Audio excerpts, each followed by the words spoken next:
यन्त्रम् तदपि च न जाने स्तुतिमहो न चाह्वानं ध्यानं तदपि च न जाने स्तुतिकथा न जाने मुद्रास्ते तदपि च न जाने विलपनम् परं जाने मातः त्वदनुसरणं क्लेशहरणम्। वक्रतुण्डं महाकाय सूर्यकोटि समप्रभा निर्विघ्नं कुरु मे देव सर्वकार्येषु सर्वदा। सर्वमङ्गलमाङ्गल्ये शिवे सर्वार्थसाधिके शरण्ये त्र्यम्बके गौरी नारायणी नमोस्तुते। जयन्ती मंगला काली भद्रकाली कपालिनी दुर्गा क्षमा शिवा धात्री स्वाहा स्वधा नमोस्तुते। परम आदरणीय भक्तगण, आज भी आप सभी लोगों का हार्दिक स्वागत है।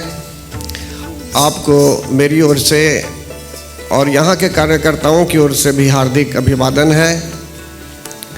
परमात्मा की असीम कृपा है कि हम सब यहाँ एकत्रित हैं इस ज्ञान रूपी गंगा में गोता लगाने के लिए।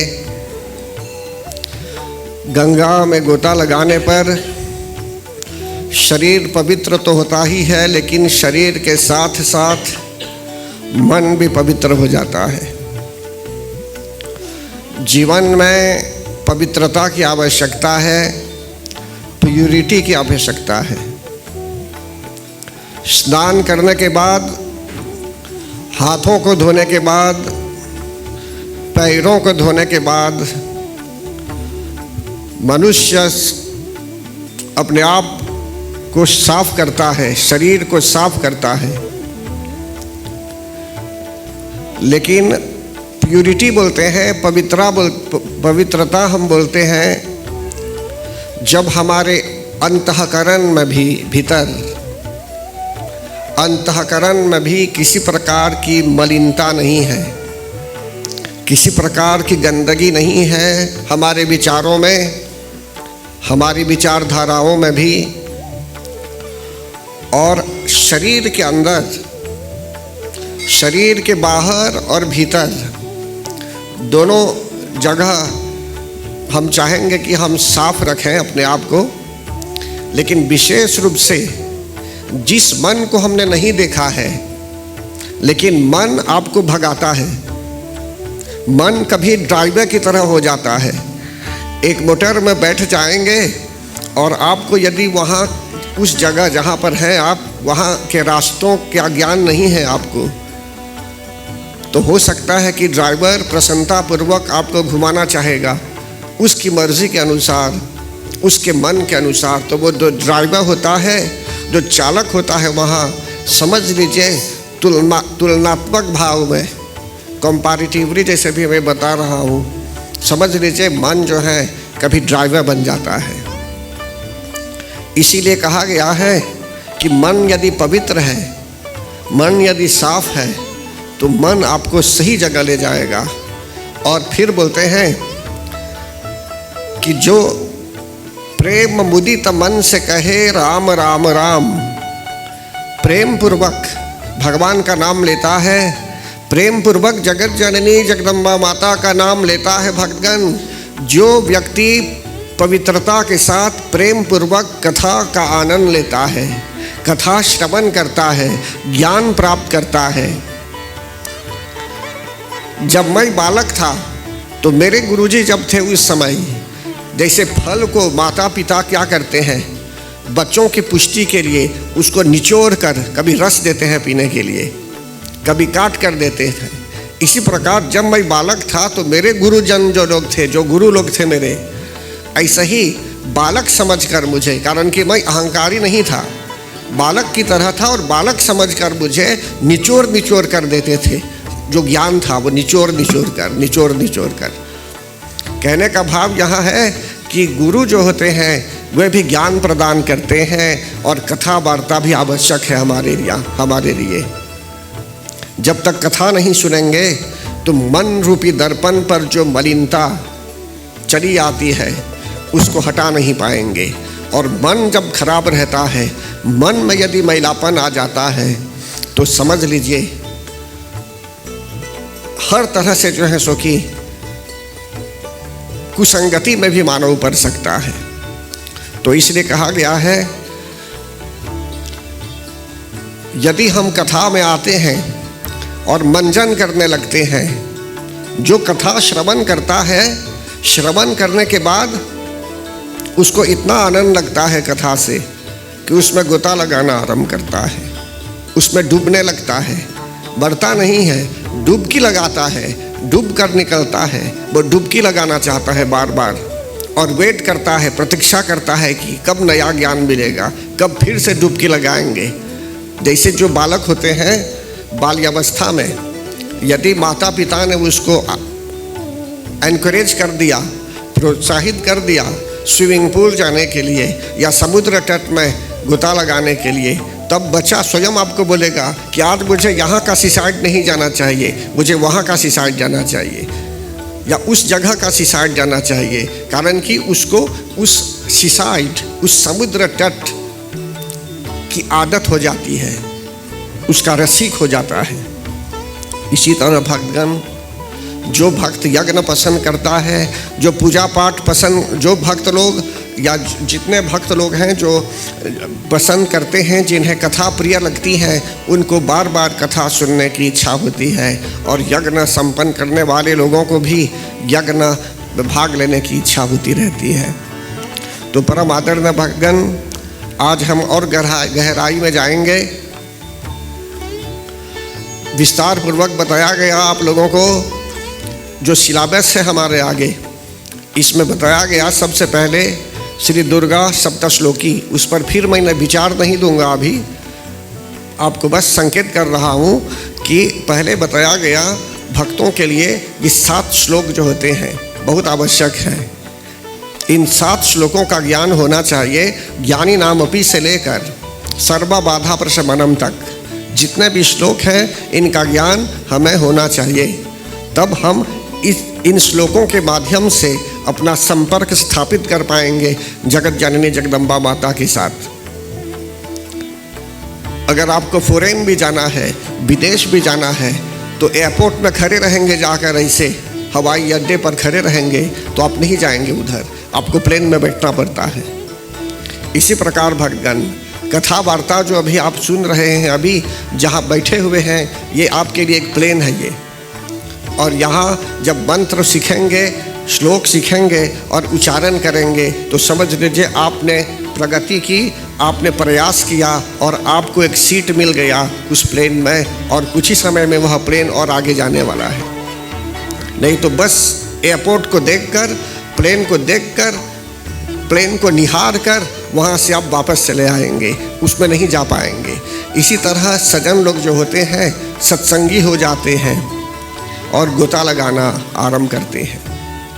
कहा गया है बिनु सत्संग विवेक न होई, राम कृपा बिनु सुलभ न सोई। श्री राम जय राम, जय जय राम, श्री राम जय राम, जय जय राम। बिनु सत्संग विवेक न होई। जब तक अच्छे लोगों, अच्छा सिर्फ ऐसे ही फिजियोलॉजी से पता नहीं चलता, उठेंगे बैठेंगे तब पता चलता है कि अच्छाई कहाँ पर है और बुराई कहाँ पर है। हो सकता है कि जो अच्छा भी है आपको बुरा दिखेगा शुरू में, या बुरा है वो अच्छा दिखेगा। इसलिए जब तक सत्संगी नहीं बनेंगे, उठेंगे बैठेंगे नहीं सत्संग में, तब तक आपको सही अंदाज़ा लेने में कठिनाई होती है। इसलिए भक्तगण यहाँ बोलते हैं आपको हमारे लिए सत्संग बहुत आवश्यक है, कारण कि सत्संग के बिना, अच्छे लोगों के संग के बिना विवेक नहीं होता, अच्छे और बुरे का ज्ञान नहीं हो पाता भक्तगण। यही बताया गया अभी आपको कि बुरे को अच्छा मान लेंगे और अच्छे को बुरा मान लेंगे। और राम कृपा बिनु सुलभ न सोई, परमात्मा की सेवा यदि हम नहीं करेंगे, अभी जो मानव तन है हमारे यहाँ, जो मानव शरीर है, सिर्फ काम काज करने के लिए नहीं है कि सुबह फटाक से स्नान करके कपड़ों को पहनकर आप निकल जाएंगे, चले जाएंगे ऑफिस, फिर आएंगे रोबो की तरह, दिन भर यही करेंगे। अपनी उन्नति के लिए, आत्म कल्याण के लिए भी हमें थोड़ा मंत्र तो करना ही है। ऑफिस जाइए, सेवा कीजिए, लेकिन साथ साथ अपना भी कल्याण सोचिए कि आत्मा का कल्याण कैसे हम करेंगे कि जिससे हमें ज्ञान प्राप्त हो, आध्यात्मिकता की ऊंचाई पर भी हम पहुँचे। तो परम आदरणीय भगवान श्री दुर्गा सप्तशती के माध्यम से हमें ज्ञान मिलता है। और प्रथम जो मैंने कहा सप्तश्लोकी दुर्गा, फिर इसके बाद बताया गया कि भगवान शिव बताते हैं कि दुर्गा माता के जो 108 नाम है, इन 108 नामों द्वारा यदि हम स्तुति करेंगे या तो बस सुन लेंगे, कोई उच्चारण कर भी रहा है, इन नामों को हमें सुनना चाहिए, हमें अपना फर्ज समझना चाहिए, कर्तव्य समझना है। एक सिलेबस तैयार कीजिए, कॉपी करके रखिए अपने आगे और रोज उच्चारण आरंभ कीजिए। कितना स्थगित करेंगे, कितना पोस्टपोन करेंगे, पोस्टपोन करते रह जाएंगे। इसलिए कल ही से शुरू कीजिए। आप ढूंढ लीजिए 108 नाम, और आप समझ रहे हैं चाहे नहीं समझ रहे हैं, इन नामों का जप आरंभ कीजिए। 108 नामों के विषय में बताया गया। फिर इसके बाद आप लोगों को बताया गया था कि ये दुर्गा सप्तशती के प्रारंभ में कवच, अर्गला, कीलक आदि है। कवच से पहले भगवान शापद्वार भी है, अनपिन करना पड़ता है। उसके लिए कुछ मंत्र हैं जिन मंत्रों का जप आवश्यक होता है। फिर इसके बाद यह भी बताया गया आप लोगों को, कवच के साथ अर्गला भी है। हम सबको कवच चाहिए भक्तगण। कहा गया है कि जो व्यक्ति प्रसन्न मन से भक्तिपूर्वक कवच का पाठ करता है, कवच को धारण करता है हृदय में, तब जाकर वह एनर्जी अंदर काम करती है। एक उदाहरण मैं दे रहा हूं आपको, बहुत आसान है ये समझने के लिए। मान न जाए आपके यहाँ 10 पेनड्राइव्स हैं, 10 पेनड्राइव है, सब खाली है। सोफिस्टिकेटेड पेनड्राइव को भी खरीद के रख लेंगे अपने आगे, लेकिन जब तक कंप्यूटर में उसको नहीं लगाएंगे तो डेटा को नहीं ट्रांसफर कर पाएंगे। इसी प्रकार भक्तगण, हमारे शरीर के अंदर भी जो डिविनिटी चाहिए, जो एनर्जी चाहिए, जो शक्ति चाहिए, तो कवच के उच्चारण मात्र से और कवच का जो ट्रांसलेशन है उसको यदि आप पढ़ लेंगे तो समझ लीजिए, या श्रवण भी कर लेंगे, तो ऐसी स्थिति में जो भी शक्ति चाहिए हमारे अंदर सब एक्टिवेटेड होने लगती है, सब एक्टिवेटेड होने लगती है। कोई बीमार पड़ जाता है, डॉक्टर के यहाँ जा सकता है, लेकिन डॉक्टर को भी पूरा विश्वास नहीं रहता कि उस दवा से वह व्यक्ति ठीक होगा या नहीं ठीक होगा। कभी कभी ठीक हो सकता है, लेकिन कभी कभी जो शरीर होता है पेशेंट का, वो अडॉप्ट नहीं हो पाएगा उस दवा से। ऐसी स्थिति में जगत जननी जगदम्बा माता की विशेष शक्ति भी चाहिए, विशेष कृपा भी चाहिए कि जिससे सही रूप में जो है सो कि शक्तियों का संचार हो शरीर के अंदर। इसलिए जो कवच आदि का वर्णन किया गया है भगवान, जिस पर भी प्रकाश डाल दिया गया। आप लोगों को यह भी कहा गया था कि रूपम देही जयम देही यशो देही दिशो जही, कि हम सब लोग प्रार्थना जब करते हैं तो बोलते हैं कि हे मातेश्वरी, आप हमें रूप दीजिए, हमें यश दीजिए, हमें जय दीजिए। अच्छे कार्यों के लिए यदि प्रसिद्ध बनाना है तो बनाइए, लेकिन बुरे कार्यों के लिए नहीं। और फिर हम ये भी बोलते हैं, ऐसा भी बोलते हैं कि द्विशो जही, रूपम देहि जयम देहि यशो देहि द्विशो जहि। पहले तो बोलते हैं देने के लिए, रूप, जय, यश आदि। आपकी आइडेंटिटी क्या है, सही रूप में आप कौन है, कहाँ से आए हुए हैं, कि हमको बैक टू गॉड हेड जाना है। कभी कभी मनुष्य को जीवन भर पता नहीं चलता कि उसको एक दिन संसार छोड़ना है। जब बीमार हो जाता है तो भी फिर जीने की इच्छा ही होती है उसे। यद्यपि ऐसी स्थिति आ गई कि अब शरीर को छोड़ना भी है, लेकिन फिर भी उसको जीने ही की इच्छा होती है, कारण कि उसको मेटाफिजिकल नॉलेज नहीं है, आत्मज्ञान, आत्मा संबंधी कि आत्मा अमर है, शरीर नाशवान है। नैनन छिंदन्ति शास्त्राणि नैनन दहति पावक, कि आत्मा को आग से भी कष्ट नहीं होता, हवा से भी कष्ट नहीं होता, पानी से भी कष्ट नहीं होता। ये सब ज्ञान आवश्यक है। अगर इन सब बातों को हम नहीं जानेंगे तो जब हमें तैयारी में लग जाना होगा इस संसार को छोड़ने के लिए भी, तो ऐसी स्थिति में हम आगे नहीं बढ़ पाते। तो परम आदरणीय भक्तगण, यहाँ बताया जाता है कि जो व्यक्ति जगत जननी जगदम्बा माता की शरण में आता है तो उसको इस लोक में भी सुख मिलता है, फिर मरण उपरांत भी सुख की प्राप्ति, सद्गति की प्राप्ति होती है, और अंततो गत्वा मोक्ष पद की भी प्राप्ति हो जाती है। जगत जननी जगदम्बा माता पर हम विश्वास रखेंगे तो उनको पता है कि क्या सिलेबस है हमारे आगे, कौन सा सिलेबस है, कौन सा मार्ग है, उस भक्त के लिए क्या जरूरी है, क्या जरूरी नहीं है, कि जिससे उसका कल्याण हो और अंततो गत्वा अल्टीमेटली उस व्यक्ति का जीवन सफल हो जाए। अब हम भगवान पर विश्वास नहीं रखेंगे, जगत जननी जगदम्बा माता पर विश्वास नहीं रखेंगे और मनमाना कार्य करना चाहेंगे, मन में जो आए वही करना चाहेंगे, तो मन अगर अच्छा है तो ऐसी स्थिति में सात्विक रूप में अगर आप सोच रहे हैं कुछ, तो मन आपको अच्छी जगह ले जाएगा, और गलत भी सोचेंगे तो मन आपको गलत स्थान पर भी ले जा सकता है। इसलिए मन का पावन होना परम आवश्यक है। तो परम आदरणीय भक्तगण, कवच और गला कीलक आदि के बाद कीलक में बताया गया कि अनेकों मंत्र होते हैं, लेकिन सप्तशती के मंत्र हमारे लिए परम आवश्यक हैं। जब तक इस मॉड्यूल को हम नहीं अपनाएंगे तो आपको वो जो पास या डिग्री या जो डिप्लोमा चाहिए वो नहीं मिलने वाला है। उदाहरण के रूप में बोल रहा हूँ, सब सब्जेक्ट्स में पास हो गए, अगर 25 सब्जेक्ट्स है या 50 सब्जेक्ट्स है, इनमें अगर आप सब में पास हो गए, उत्तीर्ण हो गए, लेकिन अगर इस मॉड्यूल में पास नहीं होंगे इस जीवन में, इस जीवन काल में, तो समझ लीजिए फेलियर हो जाता है। हमको फिर बैक टू गॉड हेड नहीं जाना पड़ता है, ऐसी स्थिति में बैक टू गॉड हेड, बल्कि फिर से संसार में आना पड़ता है। तो परम आदरणीय भक्तगण, हम पहले अध्याय की ओर बढ़ेंगे। अभी प्रथम अध्याय में बताया जाता है मधु और कैटब का भी चरित्र आता है, राजा सूरत का भी चरित्र आता है भक्तगण, समाधि नामक एक कैरेक्टर है, और इसके बाद मेधा ऋषि का भी कैरेक्टर है इसमें। राजा सूरत, समाधि और मेधा ऋषि, चलिए इस पर हम विचार करते हैं। ओम नमः चंडिकायै सावर्णी सूर्यतनयो यो मनो कथय अष्टमः निशामय तदुत्पत्तिं विस्तराद् गदतो मम महामायानुभावेन यथा मन्वन्तराधिपः स बभूव महाभागः सावर्णिस्तनयो रवेः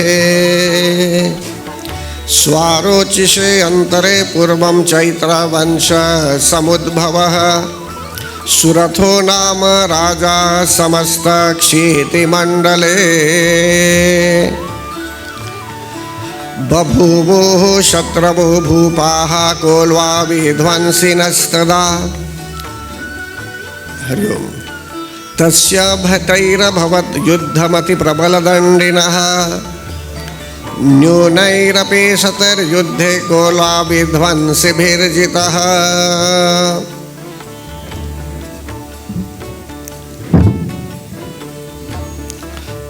परम आदरणीय भक्तगण,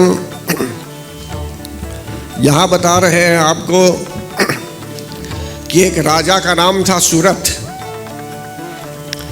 राजा सूरत नाम से वे प्रसिद्ध थे भक्तगण, विद्वान थे, धार्मिक थे वे, और शिकारी भी थे, शिकार भी करते थे।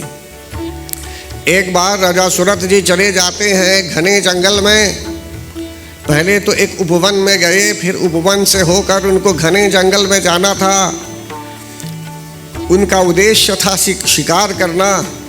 उनके साथ जो भी उस समय इक्विपमेंट की आवश्यकता थी सब लेकर वे गए हुए थे, अस्त्र शस्त्रों को भी ले गए थे। उन्होंने एक पशु को देखा और पशु पर प्रहार किया, बाणों से प्रहार किया भक्तगण, और पशु घायल हो गया, पशु मरा नहीं।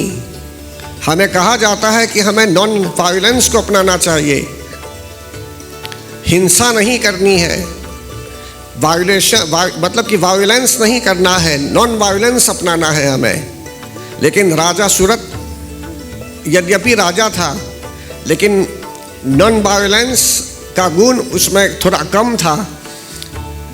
जानवरों को मारता था, पशु को मारता था। एक बार क्या हुआ कि जैसे वो जब गया शिकार करने के उद्देश्य से, उस पशु पर जब प्रहार किया तो वह पशु मरा नहीं भक्तगण। ये प्रथम अध्याय का चरित्र है, ये इसमें बहुत ज्ञान है। अभी वह पशु जो था मरा नहीं, भागता हुआ जा पहुंचा एक दूसरे क्षेत्र में, एक दूसरे टेरिटोरी में, एक दूसरी सीमा में चला गया। सीमा के बाहर, लिमिट के बाहर चला गया। जब वहाँ जा गिरा तो राजा सूरत क्या करते हैं, वे भी जाते हैं, घोड़े पर सवार थे, गए वहाँ जा पहुँचे। उनको तो पता था कि उनका टेरिटोरी नहीं था वहाँ, उनका राज्य तो वहाँ नहीं था। लेकिन क्या हुआ भगवान, वहाँ जाकर उस घोड़े को, मतलब कि उस पशु को उठाने की कोशिश करने लगे, साथ वापस ले जाने के लिए। तब तक उधर के जो लोग थे, उधर के जो ओनर लोग थे, जो लोग थे वहाँ, जो लोग स्वामी थे वहाँ, वे लोग क्या करते हैं, आते हैं वहाँ और बोलते हैं राजा सूरत को कि आपको हम इस पशु को कहीं ले जाने नहीं देंगे। राजा ने पूछा कि क्यों? तो उस समय राजा, सभी लोग मानते थे कि उन्हें राजा सूरत नाम से वे प्रसिद्ध थे, लेकिन फिर भी उनको अच्छा नहीं लगा जब कोई व्यक्ति उधर का बोलता है कि इस पशु को हम नहीं ले जाने देंगे।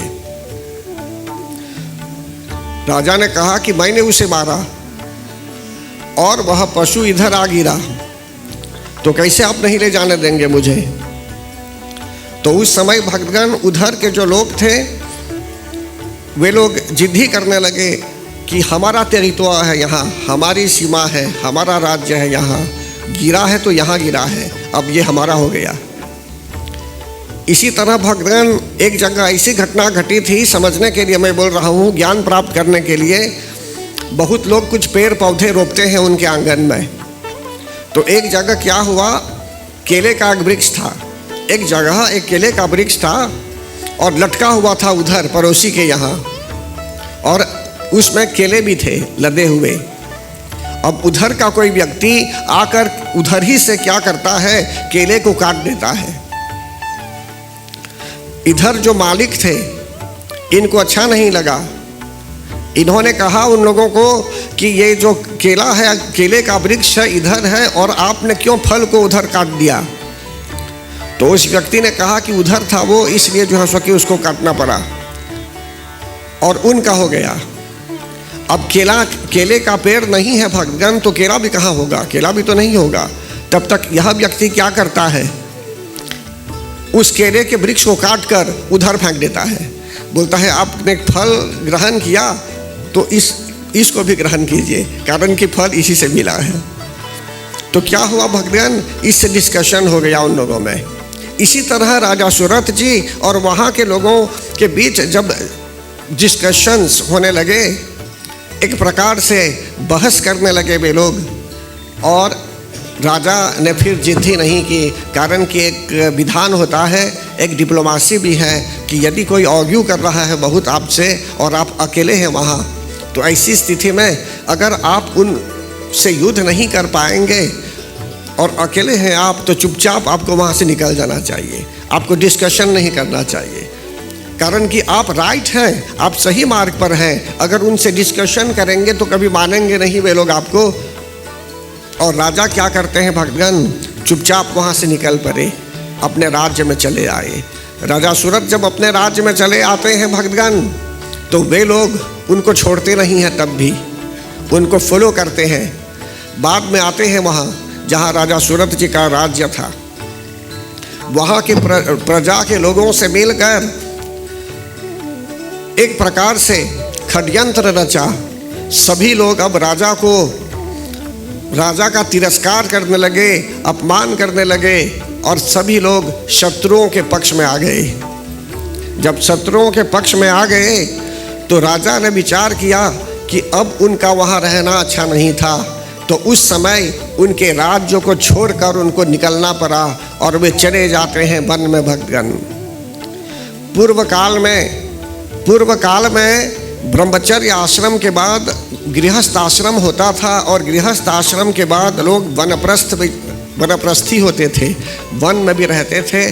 वनप्रस्थ आश्रम भी था, वो एक ज़माना था।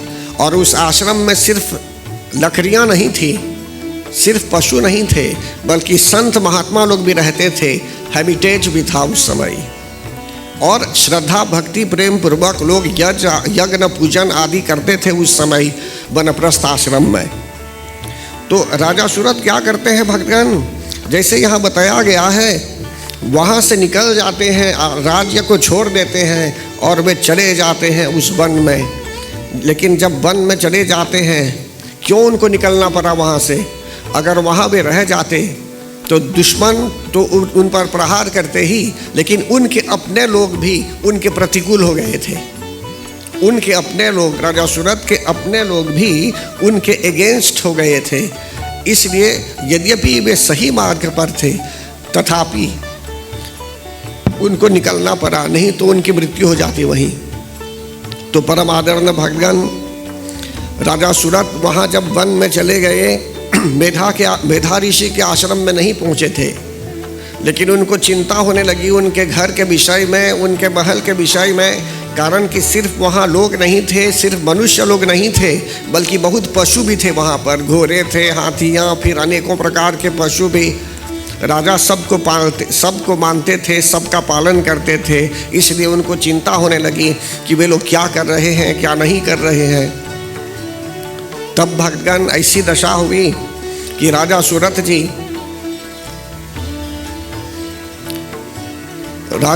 जी और आगे जाने लगे वन में। तब एक दूसरे व्यक्ति से उनका मिलन होता है।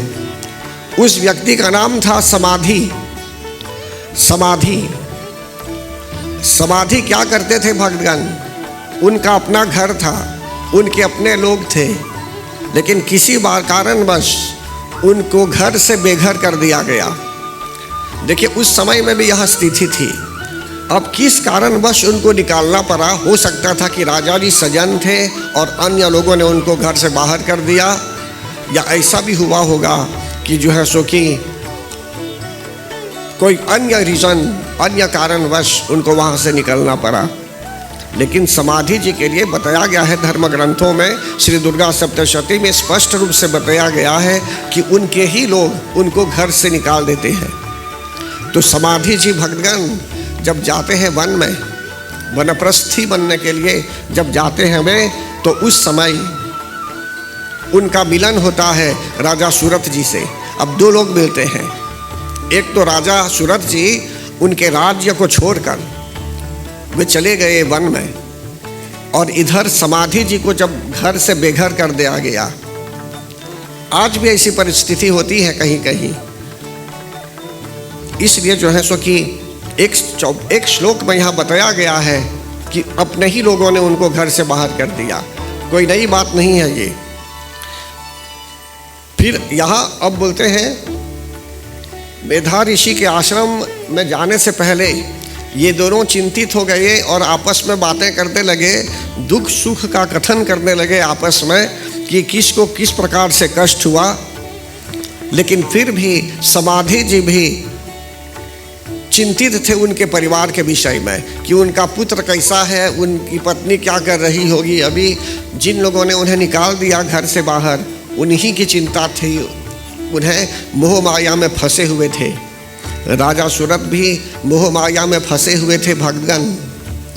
इसलिए कहा गया है ज्ञानिनामपि चेतांसि देवी भगवती सा बलादाकृष्य मोहाय महामाया प्रयच्छति। कि ज्ञानियों के भी चित्त को माया आकर्षित करती है, मोह अंधकार आकर्षित करता है। अंधकार मतलब कि माया के वशीभूत हो जाते हैं ये लोग, मन को भी आकर्षित कर दिया जाता है।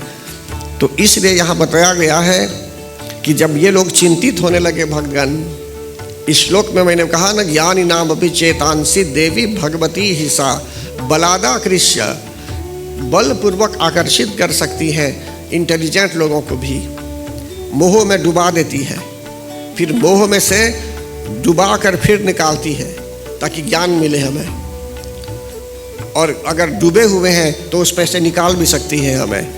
अगर हम श्रद्धा भक्ति प्रेम पूर्वक उनकी शरण में रहेंगे, उनके मंत्रों का जप आदि करेंगे, कथा वार्ता भी सुनेंगे, सत्संगी बनेंगे, तो धीरे धीरे हमें बुद्धि सद्बुद्धि मिलने लगती है। जैसे कहा गया है, या देवी सर्वभूतेषु बुद्धि रूपेण संस्थिता नमस्तस्यै नमस्तस्यै नमस्तस्यै नमो नमः।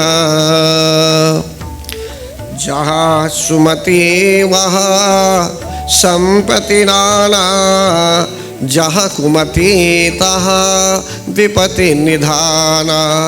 श्री राम जय राम जय जय राम, श्री राम जय राम जय जय राम।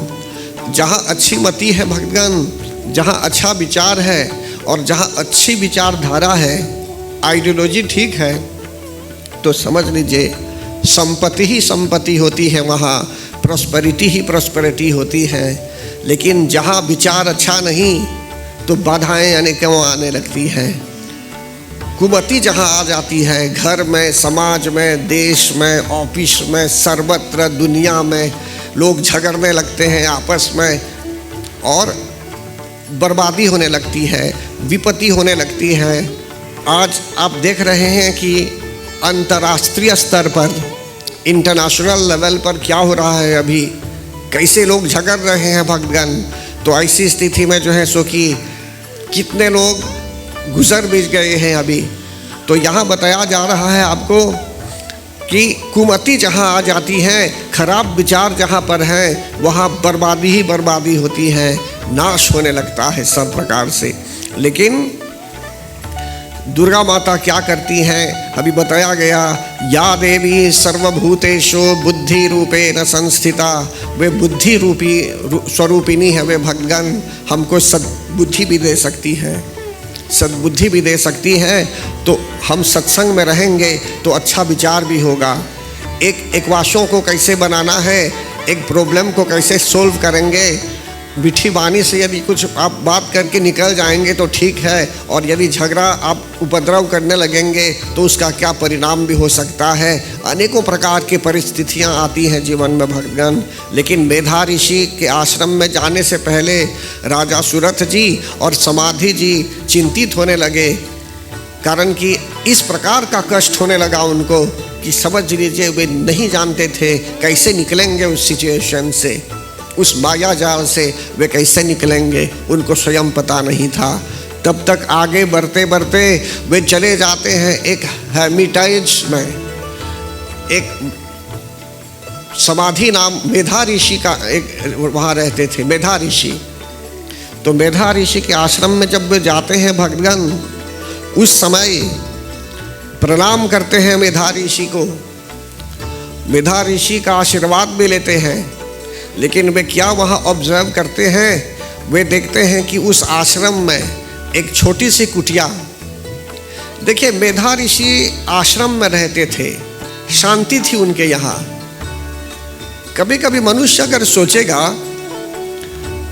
मगर मनुष्य कभी सोच सकता है कि जिस जीवन को हम जी रहे हैं अभी, जिस जीवन को हम जी रहे हैं अभी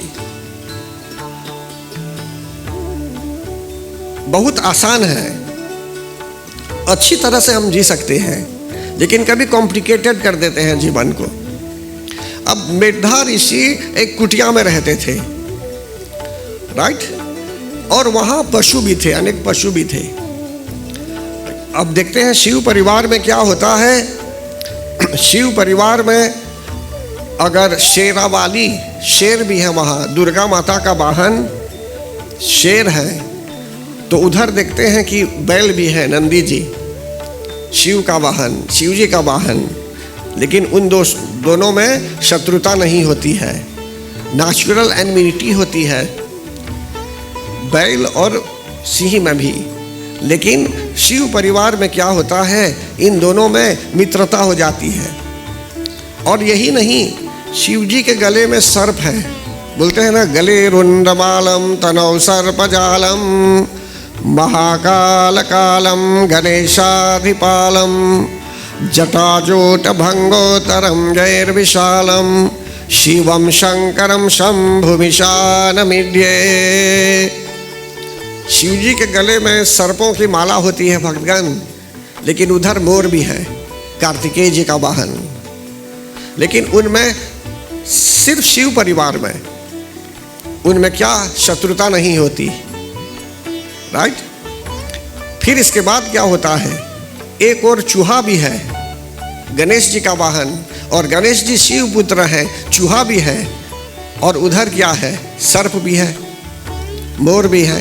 तो सर्पों में भी और चूहों में भी आपसी दुश्मनी होती है, जन्म से ही, जन्मजात है ये, जन्म से ही नेचुरल एनमिटी होती है, बोलते हैं स्वाभाविक शत्रुता होती है।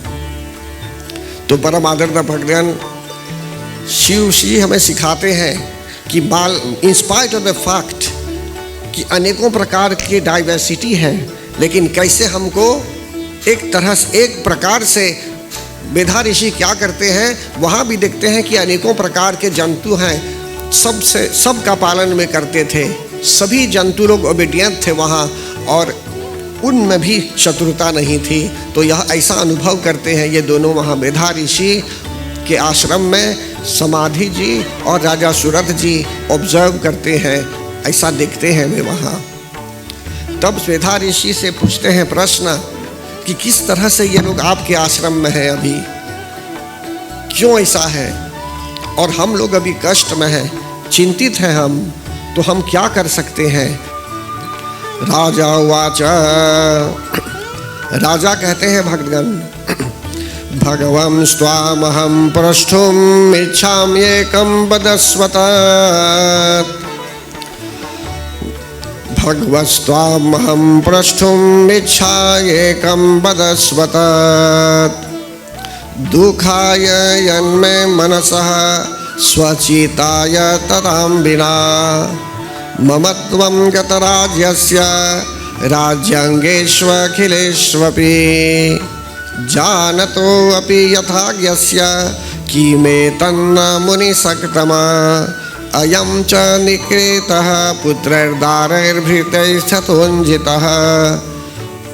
सब बोलते हैं वे कि कैसे उनके पुत्र आदि, पारिवारिक जन की चिंता है उन्हें। बोलते हैं कि समाधि जी के पुत्र आदि हैं, लेकिन फिर भी उन्होंने उनको निकाल दिया, और बोलते हैं वे भी राजा थे और उनको भी भाग कर आना पड़ा इधर, नहीं तो उनकी हत्या कर दी जाती। फिर भी उनको दुख है, अभी कैसे निकलेंगे इस दुख से। तब मेधा ऋषि बोलते हैं, ज्ञानमस्ति समस्तस्य जनतोर्विषय गोचरे विषयांश्च महाभाग याति चैवं पृथक् पृथक् दिबान्धा प्राणिनः केचिद्रात्रावन्धातस्तथा परे। बोलते हैं कि पशुओं में भी जो है सो कि दुख सुख सहने का भाव होता है, और मनुष्यों में भी होता है ये भक्तगण।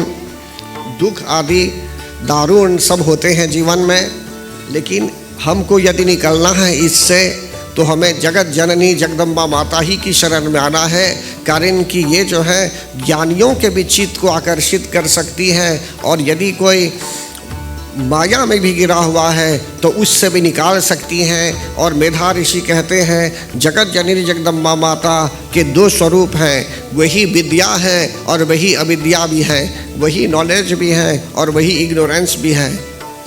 अगर हम सही रूप में उनके मंत्रों का जप करते रहेंगे, सच्चाई के मार्ग पर रहेंगे, हम उनकी कृपा प्राप्त करना चाहेंगे, तो हम उस माया से निकल जाएंगे।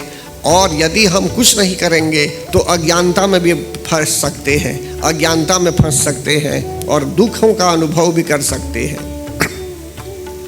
श्री सत्यनारायण व्रत कथा में बताया गया है, जब देवऋषि नारद जी भगवान से प्रश्न पूछते हैं कि संसार में क्या छोटा उपाय है भक्तों के कल्याण के लिए कि जिससे मटेरियल प्रोग्रेस भी हो और स्पिरिचुअल प्रोग्रेस भी हो, तो भगवान बोलते हैं कि श्री सत्यनारायण व्रत कथायाम जो व्यक्ति श्रद्धा भक्ति प्रेम पूर्वक उन पर अटल विश्वास रखते हुए व्रत भी रहता है, पूजन भी करता है, इंद्रियों को वश में करता है, तो ऐसी स्थिति में कल्याण होता है। तब भगवान आगे बोलते हैं, श्री भगवान वाच, उसी तरह का कथन यहाँ भी है। भगवान वहाँ बोलते हैं, श्री भगवान वाच, दुख शोकादि शमनम धन धान्य प्रवर्धनम सौभाग्य संततिकरम सर्वत्र विजय प्रदम। अभी जो मैं मूल रूप से बोलना चाहता हूँ, भगवान बोलते हैं दुख शोक चिंता, दुख शोक आदि शमनम सब फिनिश्ड हो जाते हैं। तो दुख कैसे समाप्त होगा भगवान? संसार में तो दुख भी है और सुख भी है, पाप भी है, पुण्य भी है, दिन भी है, रात भी है। लेकिन जगत जननी जगदम्बा माता की शरण में जब हम रहेंगे और श्री सत्यनारायण स्वामी की कथा को भी जब सुनेंगे, तो बताया जाता है कि दुखों को वे दूर कर देते हैं। तो कैसे संभव है जबकि इस दुनिया में दुख भी है और सुख भी है? जैसे दिन है और रात है, घाम है और ये दिन और रात, पानी भी है, धूप भी है, सब कुछ है। तो कैसे आप बचेंगे? गोस्वामी तुलसीदास जी महाराज बोलते हैं, दुख सुख पाप पुण्य दिन राति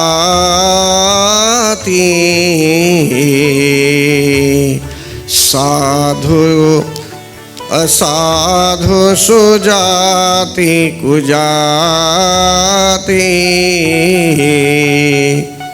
संसार में सुख भी है भगवान, दुख भी है, पुण्य है तो पाप भी है, साधु भी है तो असाधु भी है। लेकिन कैसे आप बोल सकते हैं कि दुख नहीं रहेगा, हमें सिर्फ सुख होगा भगवान की शरण में आएंगे? तो देखिए वो ऐसे फंक्शन होता है। मान जाए आपने एक लोटे में पानी भरा है, इसमें थोड़ा जहर किसी ने डाल दिया, तो इस जल को नहीं पी पाएंगे, कारण कि जो सुपरफिसी है इसमें जहर अगर आ गया तो इससे शरीर को कष्ट हो जाएगा। लेकिन जहर तो समुद्र मंथन से भी निकला था। अब थोड़ा सा जहर जो आपने इसमें डाला है, इतना ही जहर यदि एक बड़े जलाशय में कोई डाल देता है तो उसका इफेक्ट नहीं पड़ता। समुद्र में किसी ने थोड़ा सा जहर डाल दिया तो उसका प्रभाव नहीं पड़ता, वही फिनिश्ड हो जाता है वो उसका इफेक्ट। इसी प्रकार भगवान की जब कृपा हम पर रहती है और जो डिफिकल्ट दुनिया जो है, ये हर एक व्यक्ति का सामना करना पड़ता है, हर एक सिचुएशन से गुजरना पड़ता है, तो ऐसी स्थिति में अगर भगवान की कृपा हम पर है तो थोड़ा सा, जैसे मैंने कहा, इसमें जहर जब डाला गया तो पीने योग्य पानी नहीं रहेगा ये, और थोड़ा सा आपने डाल दिया समुद्र में या बहुत बड़े जलाशय में तो उसका प्रभाव नहीं पड़ता है। इसी प्रकार भगवान हमारे हृदय को अगाध बना देते हैं समुद्र की तरह, कि थोड़ा सा प्रॉब्लम यदि आ जाता है तो आप चिंतित नहीं होते हैं उससे। बोलिए प्रेम से जगत जननी जगदम्बा माता की। और आपको बुद्धि की प्राप्ति होती है और आपके अंदर, आपके अंतःकरण में शांति होती है। और अब जब बातें भी करेंगे, करते भी होंगे, तो आप जानते हैं क्या बोल रहे हैं, अपने शब्दों को आप जानते हैं कैसे यूज़ कर रहे हैं, और आप में वो दैवी गुण है जो डिवाइन क्वालिटीज़ होते हैं जब आपके अंदर विद्यमान है, तो कहीं भी रहेंगे आप अपने स्वभाव को नहीं छोड़ना चाहिए। आपका जो ओन नेचर है उसको छोड़ना नहीं चाहिए, कारण कि अगर आप में डिवाइन क्वालिटीज़ है तो ये डिवाइन क्वालिटीज़ ही आपके दुख को दूर भी कर सकती हैं। इसलिए भगवान, जिस व्यक्ति में सरलता है, जिस व्यक्ति में सिंप्लिसिटी है, जिस व्यक्ति में कंपैशन है, जिस व्यक्ति में दया भाव है और वो शांति प्रिय है, तो उसको क्रोध से दूर होना चाहिए। कारण कि क्रोध के आने से क्या होता है, आवेश होता है और बुद्धि भी भ्रष्ट हो सकती है। इसलिए अगर आप में शांति है तो समझ लीजिए आप प्रसन्न है अपने आप। इसलिए भगवान, एक वर्ड भी कहा गया है, एक वाक्य भी है कि यदि आपने किसी को अमृत से मार दिया तो उसको जहर देने की क्या आवश्यकता है। नेक्टर आपके यहाँ है, आपने किसी को नेक्टर दे दिया पीने के लिए, अमृत मतलब कि नेक्टर, तो फिर आपको उसे जहर देने की क्या आवश्यकता है। स्वीट वर्ड से ही यदि आपने सॉल्यूशन निकाल दिया तो गलत वर्ड क्यों बोलना चाहिए आपको। तो इसी प्रकार यहाँ बताया जा रहा है कि मेधा ऋषि के आश्रम में मेधा ऋषि समझाने लगे कि जो जगत जननी जगदम्बा माता है वे विद्या भी है और अविद्या भी है। उनकी शरण में रहेंगे यदि हम श्रद्धा भक्ति प्रेम पूर्वक, उनके लिए प्रेम है यदि हमारे हृदय में, उनके लिए यदि श्रद्धा है, हमें उन पर यदि विश्वास है, तो हमारे लिए सब सुलभ हो जाते हैं, सब आसान हो जाते हैं। जैसे आप कहीं गए हैं एक जगह, आप घंटी बजा रहे हैं, या तो मोबाइल फ़ोन आप यूज़ करते हैं, मोबाइल से फ़ोन कर रहे हैं आप, और जहाँ पर फ़ोन जा रहा है वह व्यक्ति आपको नहीं जानता है, तो हो सकता है बाद में वो कॉल करेगा आपको, ऐसे ही रिप्लाई तो नहीं छोड़ेगा, बाद में कॉल कर देगा आपको। लेकिन अगर आपका phone number already contact list में है तो आप क्या करते हैं, कोशिश करते हैं कि थोड़ा जल्दी ही रिप्लाई कर दें या फिर मिल लेते हैं उस व्यक्ति से। क्यों? कारण कि आपके लिस्ट में है अभी। इसी तरह भगवान, यदि हम डिवोटीज़ हैं, जगत जननी जगदम्बा माता के रेगुलर डिवोटी हैं, हम भक्त के रूप में है, सेवक के रूप में है, उनके मंत्रों का जाप आदि करते रहते हैं, तो भगवान को सब पता रहता है, जगत जननी जगदम्बा माता को सब पता रहता है भगवान। और जैसे ही घंटी बजती है वे जान जाती है कि उनका कोई भक्त संकट में है या कोई पुकार रहा है उसे, इसलिए शीघ्र अतिशीघ्र या तो रिप्लाई करती है या तो दौड़ी हुई चली आती है। जैसे कहा गया है, गरुड़गामी मधुसूदन मुरारी श्याम मनमोहन, गरुड़गामी मधुसूदन मुरारी श्याम मनमोहन, पुकारे प्रेम से कोई तो नंगे पाँव आते हैं, पुकारे प्रेम से कोई तो नंगे पाँव आते हैं। सुदामा जी जब चले गए थे भगवान श्री कृष्ण के यहाँ उनके महल में, एक तो वे जाना नहीं चाहते थे, कारण कि उनकी ऐसी दशा थी कि चलने के लिए उनके यहाँ तो पात्रान भी नहीं थे, सवाद भी नहीं थे, और कपड़े भी अच्छे नहीं थे उनके। भगवान संकोच कर रहे थे कि कैसे जाएंगे एक राजा के यहाँ, वे तो महल में हैं, कैसे उनके यहाँ जाएंगे। लेकिन उनकी पत्नी शक्ति के रूप में थी, उन्होंने उनको एनकरेज किया। तो किसी के घर में अगर विचार करेंगे तो ये पॉजिटिव वाइब्रेशंस होते हैं। कहीं कहीं पत्नी भी आपको जो है सो कि एनकरेज कर देगी कि आप ऐसा कीजिए, जैसे सुदामा जी की पत्नी ने एनकरेज किया कि आप जाइए श्री कृष्ण के यहाँ, आपका मित्र है वो, आपका बाल सखा है वो, आप जाइए मिलिए, क्यों नहीं जा रहे हैं। भगवान ये सुदामा जी बोलने लगे कि क्या ले जाएंगे उनके यहाँ, खाली हाथ तो नहीं जा सकते, अब मित्र के यहाँ जा रहे हैं। जैसे कोई जा रहा है कभी तो फल लाता है या कुछ ला देता है मित्रों के लिए। कहने का भाव यहाँ यह है, सुदामा को चिंता होने लगी। उस समय सुदामा की पत्नी क्या करती हैं, थोड़ा चावल बचा हुआ था, चावल दे देती है एक पोटली में बांधकर। तो भगवान अब क्या करते हैं भगवान, बोला गया कि पुकारे प्रेम से कोई तो नंगे पाँव आते हैं। शुरू में उसको वहाँ अंदर प्रवेश नहीं कराया गया जब वे जा पहुँचे भगवान श्री कृष्ण के यहाँ, लेकिन बाद में जब किसी ने कहा उनको, भगवान श्री कृष्ण को, कि सुदामा आया हुआ है, आपका नाम पुकार रहा है और बोल रहा है कि वो आपका मित्र है, आपका सखा है, ऐसा व्यक्ति कैसे आपका मित्र हो सकता है। तो उस समय भगवान दौड़े हुए निकले वहाँ से और बिना पात्रान का, बिना सवात का, बिना पात्रान का वे जा पहुँचे, सुदामा को ढूंढने लगे। सुदामा वहाँ से निकल गए थे, लेकिन दौड़ते हुए उनके पीछे गए और सुदामा को पकड़ लेते हैं।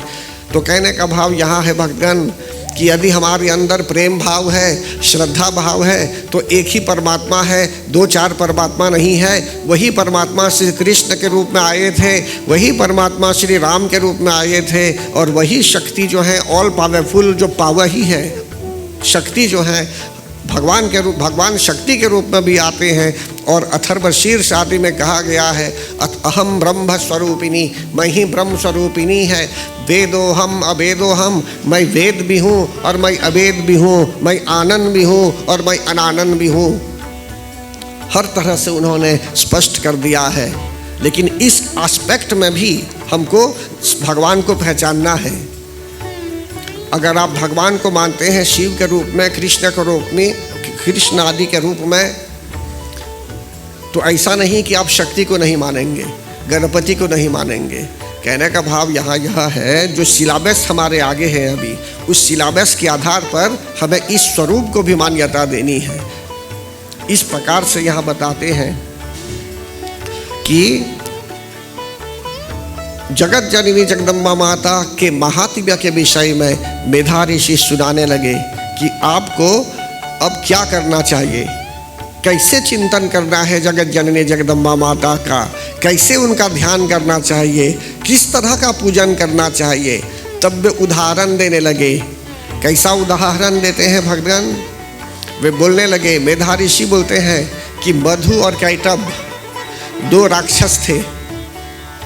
राक्षस नहीं बने थे ऐसे, पहले वे लोग सत्संगी थे, मंत्र जाप करते थे, सिद्धि करते थे। फिर क्या होता है, उनको वरदान मिलता है। एक ही परमात्मा जो है वे वरदान देते हैं किसी रूप में कि आपको कोई नहीं मार सकता आप, लेकिन आप मरेंगे आपकी इच्छा अनुसार। जैसे आप मरना चाहेंगे उसी तरह आप मारे जाएंगे, लेकिन ऐसे कोई नहीं मार सकता आपको। न ब्रह्मा जी, न विष्णु, न शिव जी, कोई नहीं मार सकता आपको। लेकिन जिस दिन आप इच्छा व्यक्त करेंगे मरने के लिए, इन द वे जो आप चाहेंगे कि आपकी मृत्यु हो, वैसे ही आपकी मृत्यु होगी। तो भगवान क्या करते थे, क्षीर सागर में लेटे हुए थे, निद्रा अवस्था में थे, योग निद्रा में थे। वे बोलते हैं ना, या देवी सर्वभूतेषु निद्रा रूपेण संस्थिता, नमस्तस्यै नमस्तस्यै नमस्तस्यै नमो नमः। जो शक्ति है भगवान, जो एनर्जी है, हम सबको चाहिए। निद्रा भी एक एनर्जी है, नींद। अगर आप सोएंगे नहीं, मतलब कि नींद नहीं है आपके यहाँ, तो बीमार हो जाएंगे। शरीर को आराम भी चाहिए और नींद की आवश्यकता भी होती है। मनुष्य चाहे कितना बलवान क्यों ना हो, रेस्टलर की भांति 400 kg यदि कोई है, ऐसा भी अनेकों रेस्टलर्स होते हैं, उठा के पटक भी देंगे आपको, कांधे को पकड़कर उठाकर पटक भी देंगे। इतने बलवान लोग हैं दुनिया में। ऐसे लोगों से अगर आप प्रॉब्लम क्रिएट करेंगे तो आपको बाजार देंगे, उठा के बाजार देंगे, वहीं पटक देंगे। कहने का भाव यहाँ यह है ऐसे लोगों को भी यदि नींद लग जाएगी तो उनका जो बॉडी है, जो शरीर है उनका, उस नींद को दूर नहीं कर सकता, वे भी गिर जाएंगे। नींद बलवती है भगवान, निद्रा देवी के रूप में है, वो एक शक्ति है, ये इनविजिबल है। आप नींद को नहीं देख सकते लेकिन इनविजिबल हमारे अंदर है। इसी तरह भगवान जो स्पिरिचुअल विफी चाहिए हमें जीने के लिए, स्पिरिचुअल विफी, पेन ड्राइव रख देंगे चाहे 10-20 हार्ड डिस्क भी सब रख देंगे, लेकिन जब तक डेटा नहीं डालेंगे उसमें वो ब्लैंक रहेगा। और कभी कभी पेन ड्राइव भी फेल हो सकता है। कहने का भाव यहाँ यह है कि स्पिरिचुअल एनर्जी हम सबको चाहिए जीने के लिए। और अभी विशेष रूप से अभी एक उदाहरण मैं दे रहा था आपको। क्या, कौन सा उदाहरण अभी मिला आपको लास्ट? उस मधु कैटब के विषय में बताया गया। अभी उन दोनों के विषय में इनको वरदान मिला था कि कोई नहीं मार सकता इन्हें। अतः करने लगे। भगवान विराजित थे, नींद में थे, निद्रावस्था में थे, और ब्रह्मा जी ने देखा कि ये दो राक्षस भगवान के कानों से निकलकर धरती की ओर आ रहे हैं। भगवान मिल्की ओशन में थे, क्षीर सागर में लेटे हुए थे, और उस समय क्या होता है, वे तो योग निद्रा में थे। ब्रह्मा जी देखते हैं कि ब्रह्मा जी जो क्रिएटर होते हैं, संसार का क्रिएटर, वे देखते हैं कि ये मधु कैटब तेजी के साथ आ रहे हैं। देखिए भगवान, एक सुनामी भी यदि आ रही है तो आप घबराएंगे या नहीं घबराएंगे? अगर थोबली देते हैं, भूकंप है, तो आप घबराएंगे नहीं। इसी तरह जमीन के नीचे से, समुद्र से यदि कुछ आ रहा था उस समय धरती की ओर, तो बर्बादी करने के लिए मधु कैटब आ रहे थे पृथ्वी की ओर। तो ब्रह्मा जी नहीं चाहते थे कि पृथ्वी का नाश हो उस समय। तो उस समय वे भगवान को जगाने लगे, लेकिन भगवान नहीं जगे भगवान, कारण कि योग निद्रा में थे, गहरी नींद में थे। तब ब्रह्मा जी प्रार्थना करते हैं शक्ति की कि हे मातेश्वरी, आप जो निद्रावस्था में हो भी रह सकती हैं, आप नींद जो के रूप में जो भी हैं, आप योग निद्रा के रूप में भी आप हैं, तो कृपया आप भगवान जो विष्णु के रूप में है, उनकी आँखों से आप हट जाइए कि जिससे वे जागें और युद्ध करें। तो उस समय ब्रह्मा जी सिर्फ एक ही रिक्वेस्ट करते हैं परमात्मा से कि नींद के रूप में जो है आप हट जाइए। तो उस समय भगवान जागृत अवस्था में आए, भगवान उन दोनों राक्षसों से युद्ध करने लगे। लेकिन कितने हजार वर्षों तक युद्ध जारी रहा और ये दोनों नहीं मरे। क्यों? कारण कि इनको वरदान प्राप्त था। तब ब्रह्मा जी तंत्रोक्तम रात्रि सूक्त में जैसे कहा गया है, त्वम स्वाहा त्वम स्वधा त्वम ही वशत्कारिका आदि आदि जो प्रार्थनाएं हैं, इस प्रकार वे प्रार्थना करने लगे आदि शक्ति की। और प्रार्थना उपरांत शक्ति से निवेदन करते हैं कि हे मातेश्वरी, आप जो हैं देखिए क्या अच्छा है, जो अच्छा है वही कीजिए आप। तो कभी कभी मनुष्य जब संकट में रहता है, जब तक सोचता है कि बहुत बल है उसके यहाँ, तो हर एक उपाय करेगा वो, उनको भुलाकर, भगवान को भुलाकर अपने से उपाय करना चाहेगा। लेकिन जिस समय द्रौपदी का चीरहरण हो रहा था बीच सभा में, उसको निवस्त्र किया जा रहा था, तो अपने वस्त्रों को बचा रही थी अपने आप, कृष्ण को भूल गई थी उस समय। लेकिन जब उसने देखा कि अब अपने आप से नहीं बचा पाएगी अपने आप को, तब कृष्ण पुकारने लगी, हे कृष्णा हे कृष्णा। जब पुकारने लगी तब भगवान क्या करते हैं, कृपा दृष्टि अनुसार कृपा बरसाते हैं। इसी प्रकार भगवान मनुष्य क्या करता है, अपने आप जब सोचता है कि बहुत बल है उसमें, तो अपनी कोशिश करता है हर तरह से किसी भी सिचुएशन को संभालने के लिए। लेकिन शुरू ही में यदि अपने आप को शक्ति के आगे समक्ष समर्पित कर देता अपने आप को, मनुष्य जब घर से भी निकलता है, उसका पूजा स्थल है, वहाँ भी कुछ मिनट के लिए, कुछ सेकंड के लिए हमें भगवान का वंदन करना है। भगवान कि हे प्रभु, मैं घर से अभी निकल रहा हूँ, आपका आशीर्वाद हमें चाहिए। बोलते हैं ना, गणेश जी का स्मरण करेंगे जही सुमिरत सिद्धि होई। बोलते हैं ना, गणनायक करी वरवदना, जिनका स्मरण करेंगे आप तो सिद्धि हो जाती है। तो गणेश जी के स्मरण करके ही बहुत लोग निकलते हैं घर से और बोलते हैं जय मंगल करता, जय अम्बे, प्रणाम करते हैं भगवान को, फिर निकलते हैं। तो अब कभी कभी आप एक प्रोजेक्ट बना रहे हैं, एक बड़ा प्रोजेक्ट बना रहे हैं और आपने आशीर्वाद नहीं लिया उनसे, अपने आप से सब करने लगेंगे, तो हो सकता है कि आप सफल होंगे या हो सकता है सफल नहीं भी होंगे। लेकिन गोस्वामी तुलसीदास जी महाराज भी जब अपना ग्रंथ लिख रहे थे तो अपने आप को अर्पित किया गणेश जी को पहले, शिव जी को भी, तब जाकर के उनका ग्रंथ पूरा हुआ। इसी प्रकार भगवान यहाँ बताया जा रहा है कि ब्रह्मा जी अपने आप को समर्पित करते हैं। शुरू शुरू में तो उन्होंने निवेदन किया था भगवान को जगाने के लिए, भगवान जाग भी गए।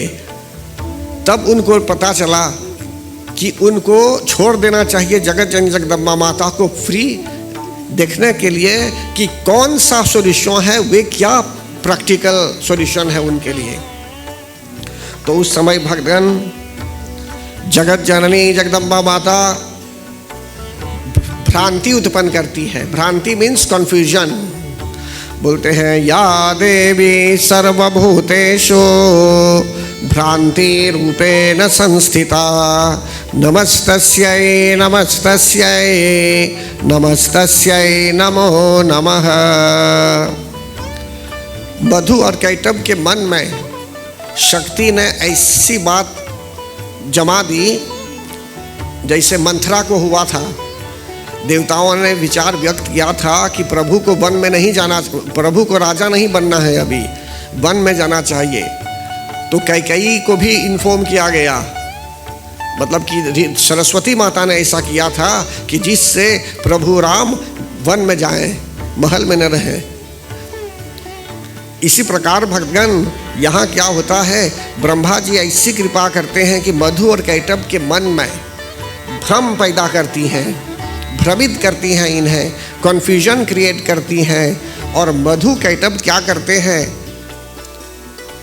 भगवान को बोलते हैं कि आप युद्ध अच्छा करते हैं। भगवान तो युद्ध में नहीं हरा पाए उन्हें, बोलते हैं कि हम आपको वरदान देंगे। कहाँ भगवान और कहाँ ये मधु कैटभ। अब मधु और कैटभ का ईगो जो है वो बढ़ गया, बहुत ईगो। ये बोलने लगे कि हम आपको वरदान देंगे, हे विष्णु आप जो वरदान मांगना चाहते हैं मांगिए, हम आपको वरदान देंगे। तब भगवान ने कहा कि यही बात यदि है तो मैं आपसे मांग रहा हूँ वरदान, आप ऐसा वरदान दीजिए कि आप दोनों की मृत्यु मेरे हाथों हो। देखिए शुरू में जब इनको वरदान मिला था कि कोई नहीं मार सकता है अनलेस कि आप अपनी ही इच्छा से मरना चाहेंगे, तो यही बात हुई कि मधु और कैटभ उस समय भगवान के हाथों मरने वाले थे और इन्होंने कह दिया तथास्तु। तब भगवान युद्ध करते हैं और मधु और कैटभ दोनों को मार देते हैं। तो ये क्यों हम बता रहे हैं ये भक्तगण, मधु और कैटभ का मरना जरूरी था, उस समय आवश्यक था मरना। और हमारे शरीर के अंदर भी मधु और कैटभ हो सकते हैं। ये जरूरी नहीं है कि राक्षस के रूप में देखेंगे मधु और कैटभ को। किस तरह से मधु और कैटभ हो सकते हैं हमारे शरीर में। बोलिए प्रेम से जगत जननी जगदम्बा माता की जय। 5 मिनट में मैं फिनिश कर दूंगा इस टॉक को अभी, लेकिन ये जो बोलने वाला हूं अभी ये बहुत जरूरी है। मधु और कैटभ बोलते हैं too much and too little, too much and too little. तो क्या समझ रहे हैं इससे? कभी कभी हो सकता है हमारे यहाँ ऐसा लग रहा है कि बहुत कम सी चीज़ें हैं, आप ज़्यादा लेना चाहेंगे। हो सकता है कि आपके यहाँ एक पुराना मोटर है तो बोलेंगे नहीं हमको एक दूसरा मोटर चाहिए, एक नया मोटर चाहिए। जब बहुत मोटर हो जाएंगे आपके यहाँ तो बोलेंगे नहीं अच्छा होता पुराना ही मोटर होता हमारे यहाँ। क्यों? कारण कि आपको लगता है कि कोई अन्य कारणवश ज़्यादा अच्छा होता कि पुराना ही होता हमारे यहाँ। तो जब नहीं था आपके यहाँ तो आपने कहा कि आपको चाहिए और अब जब बहुत हो गए तो बोलेंगे नहीं इसमें बहुत खर्च है। आपके यहाँ एक घर है, आपने कहा नहीं 10 जगह मिट्टी खरीदेंगे आप, तो एक दिन नहीं रहेंगे तो क्या सब लेकर जाएंगे? कहने का भाव यहाँ यह है, एक ही से तो गुजारा हो सकता था, तो क्यों 10 जगह इन्वेस्ट करेंगे व्यर्थ में। अच्छा, दूसरी बात ये है, तो too much and too little में क्या सीखते हैं हम यहाँ? कभी कभी मनुष्य को ट्रैवल करना है from point A to point B. जिस दिन उसके यहाँ मोटर नहीं था, तो अगर लोहे भी ले लेता था एक पुराना मोटर भी, तो उसको खुशी होती थी, परिवार को घुमा देता था उससे। उसको पॉइंट ए से पॉइंट बी तक ट्रैवल करना था। लेकिन अब तो भगवान ने उसे उस मोटर भी दे दिया। एक उदाहरण मैं दे रहा हूँ अभी। तब बोलता है कि नहीं, मुझे यह मोटर नहीं चाहिए, इससे ज़्यादा अच्छा वाला चाहिए। अगर आपके यहाँ पैसे हैं, धन दौलत है, आप खर्च कर सकते हैं, ले सकते हैं, तो आपकी मर्जी, ठीक है। लेकिन आपके यहाँ वो मुआयने नहीं है खरीदने का। आप बोलेंगे नहीं, हम अन्य जगह से कोशिश करके उधार लेकर, लोन लेकर तब खरीदेंगे, पब्लिक को प्लीज करने के लिए।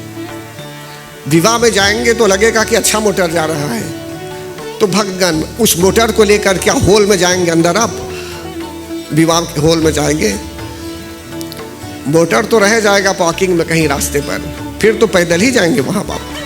तो कहने का भाव यहाँ है, too much and too little. जब बहुत कम है तो आपको सेटिस्फैक्शन नहीं है, आप में संतोष नहीं है। नौ संतोष जो है वो एक भक्ति है भगवान, इन 9 फॉर्म्स ऑफ डिवोशन जो है आपके यहाँ। अभी हाथ पैर है, स्वास्थ्य है आपके यहाँ, आप कुछ भगवान का चिंतन कर रहे हैं, कुछ अच्छा कर रहे हैं, सोच रहे हैं, सबूरी कीजिए। संतोष होना चाहिए, एक सेटिस्फैक्शन होना चाहिए, नहीं तो क्या होगा? उसने खरीदा एक मर्सिडीज, तो बोलेंगे आपको भी चाहिए एक मर्सिडीज, जबकि आपको ट्रैवल करना है। भाई आपका नहीं बोल रहा हूँ, आपको तो भूल ही गया था भाई कुछ और सोच रहा था अभी। ऐसा मत सोचिए कि आपको मैं सोच रहा हूँ, अब तो भूल ही गई थी, प्लान में नहीं थी अभी। कहने का भाव यहाँ यह है कि too much and too little, प्रथम अध्याय से हमें यह ज्ञान मिलता है। अब बहुत जब हो जाते हैं तब बोलते हैं थोड़ा होता तो अच्छा होता, बहुत खर्च है अभी, बहुत इंश्योरेंस पे करना है, बहुत सोच रहे हैं आप, ऐसा हो जाता है। तो प्रथम अध्याय से हमें यह देखिए, मधु कैटब से क्या उदाहरण मिला? फिर मधु और कैटब को वरदान मिला था, शक्ति की आराधना करने पर उनको वरदान मिला था, उनको बूंस मिले थे कि कोई नहीं मार सकता उनको। अगर वे ऑन द राइट ट्रैक रहे थे तो उनकी मृत्यु नहीं होती। लेकिन जब उनमें ईगो बढ़ गया, अहंकारी हो गए, ये विध्वंस करना चाहते थे पृथ्वी का, तब हायर एनर्जी भी इंटरवीन करती है। तो यदि हम सही मार्ग में हैं भगवान, सही मार्ग पर यदि हम हैं, सच्चाई के मार्ग में हम यदि हैं, हम में यदि शांति है, अच्छा व्यवहार है, सच्चाई के मार्ग पर है और भगवान के प्रति प्रेम है, भगवान के चरणों से प्रेम है हमें, तो ऐसी स्थिति में और यदि भगवान पर विश्वास है हमें, तो समझ लीजिए हम आगे बढ़ते रहेंगे जीवन में, सांसारिक प्रगति भी करेंगे, मटेरियल प्रोग्रेस भी करेंगे और आध्यात्मिक प्रगति भी करेंगे, स्पिरिचुअल प्रोग्रेस भी करेंगे और स्पिरिचुअल विफी भी होने लगेगी। हर तरह से जो है सो कि आपका कल्याण होने लगेगा।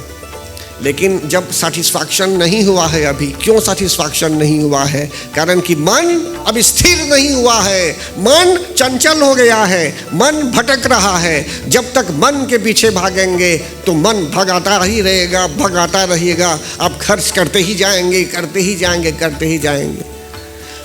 तो परम आदरणीय भगवान, जो अभी कहा गया, हर एक व्यक्ति के जीवन में मनुष्य विचार कर सकता है कि उसके लिए क्या जरूरी है, क्या जरूरी नहीं, लेकिन अपने से विचार करने पर नहीं होता।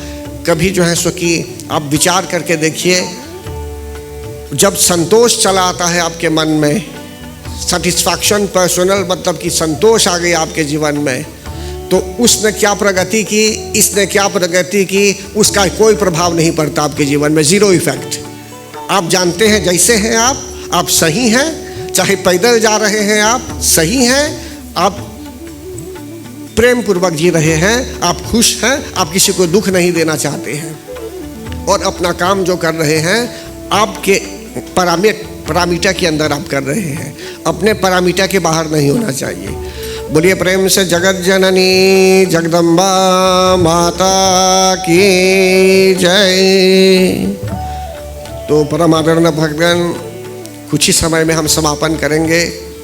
चलिए हम एक बार क्षमा मांगते हैं उनसे, और क्षमा प्रार्थना करने से पहले हम एक बार गणेश जी महाराज का स्मरण करेंगे और शक्ति का भी स्मरण करेंगे।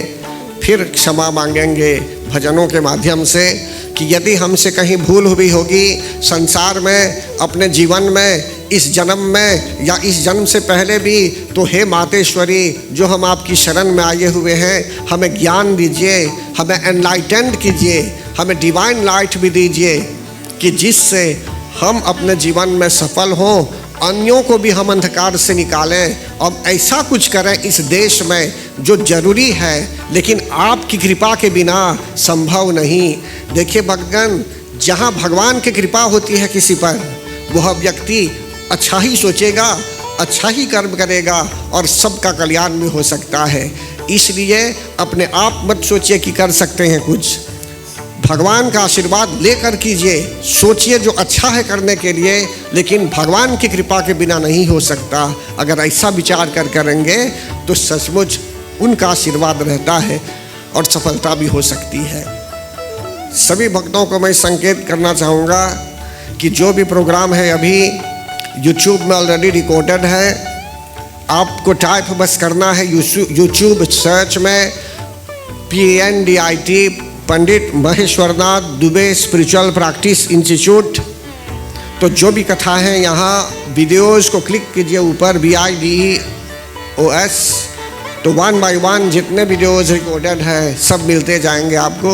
कल जो कथा हुई थी आपको मिलेगी, परसों की भी कथा, रविवार की भी कथा, सोमवार की भी जो कथा हुई थी सब उसमें है। हवन यज्ञ सिर्फ यहाँ का नहीं, अन्य जगहों में जहाँ मैं जाता हूँ, जैसे डिवाइन लाइफ सोसाइटी रोजिल और सत्य साई बाबा QP, हर जगह का जो प्रोग्राम है कहीं ना कहीं वो लिंक्ड है, उसमें आप देख पाएंगे और अपने जीवन को आप धन्य बना सकते हैं कि जिससे आपके जीवन में आनंद की अनुभूति हो और परमानंद की भी अनुभूति हो। तो परम आदरणीय भक्तगण, एक बार गणेश जी महाराज का हम वंदन करते हैं। वक्रतुंडम महाकाय सूर्यकोटि समप्रभा निर्विघ्नं कुरु मे देव सर्वकार्येषु सर्वदा। जयंती मंगला काली भद्रकाली कपालिनी दुर्गा क्षमा शिवा धात्री स्वाहा स्वधा नमोस्तुते। बोलिए प्रेम से जगत जननी जगदम्बा माता की जय।